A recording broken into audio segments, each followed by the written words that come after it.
c'est parti pour la chronique du tome 1.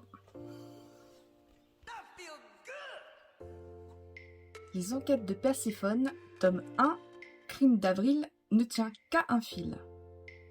Alors, qui est Perséphone ? C'est une jeune femme trentenaire pétillante qui aime croquer la vie à pleines dents, parce qu'elle est gourmande et joyeuse.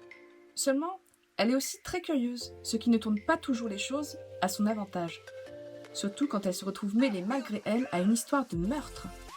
Heureusement, son intuition et sa capacité à repérer des détails l'aident à rebondir et à dépêtrer tout ça, sans compter une certaine chance, malgré les aléas qui animent malencontreusement sa vie. C'est quoi cette enquête ? Perséphone n'a pas la prétention de devenir la nouveau Sherlock Holmes, loin de là, c'est juste qu'elle se retrouve au mauvais endroit, au mauvais moment. Comme elle est futée et qu'elle s'intéresse à ce qui se passe autour d'elle, elle va réussir à élucider le mystère, non sans l'aide d'autres protagonistes. Perséphone habite Toulouse, mais cette première aventure la conduit plus précisément dans les Corbières, au cœur de cette terre bénie entre mer et montagne.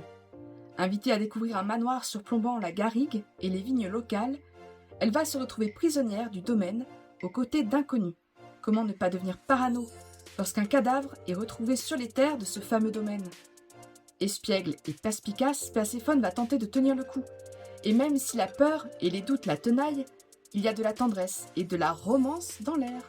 Une douce ivresse due au vin local ? Que nenni ! Pour le découvrir, lisez le roman.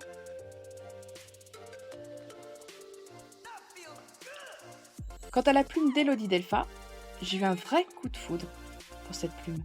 Élodie ne s'est pas contentée de monter une solide intrigue à plusieurs facettes. Comme elle ne se contente pas de raconter une simple histoire, elle écrit comme on peint un tableau, avec un vocabulaire élégant, des touches d'humour et quelques notes d'émotion. Le résultat est génial.